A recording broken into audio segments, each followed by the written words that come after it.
Good evening everyone. আমি সোমনাথ পান্ডে এবং future গাইডার চ্যানেলে তোমাদের সকলকে স্বাগত জানাই। আজকে কথা বলবো Ramaiah institute of medical science, যেটা ব্যাঙ্গালোরে অবস্থিত, তার কাট অফ নিয়ে, কলেজের ফি স্ট্রাকচার কত রয়েছে, কিভাবে তোমরা অ্যাডমিশন নেবে এবং অ্যাডমিশনের এলিজিবিলিটি ক্রাইটেরিয়া কি রয়েছে, আপনার ফেসিলিটি কি কি রয়েছে আর অসুবিধে কি কি রয়েছে।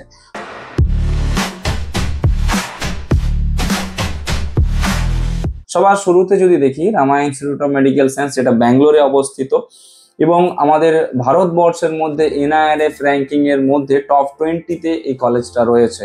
তো কলেজের ফি স্ট্রাকচার যদি দেখি, ম্যানেজমেন্ট কোটার ক্ষেত্রে কলেজের ফিস রয়েছে 25,15,750 টাকা করে পার ইয়ার এবং NRI কোটার ফিস রয়েছে 45,65,000 টাকা করে পার ইয়ার।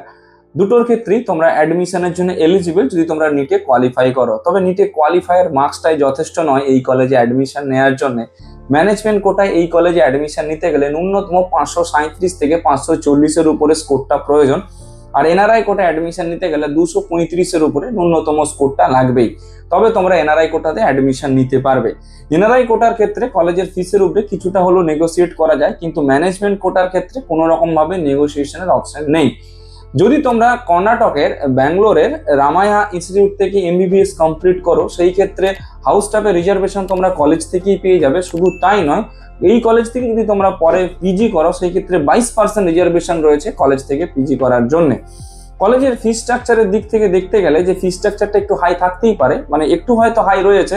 যাদের বাজেট রয়েছে তারা রামায়া মেডিকেল কলেজ চুজ করতে পারো, কিন্তু যা ফিস তোমরা রামায়া মেডিকেল কলেজের জন্য ব্যয় করবে, পড়ে তোমরা মোটামুটি স্যাটিসফাই হবে এই কলেজ থেকে, এটুকু আমরা মনে করি।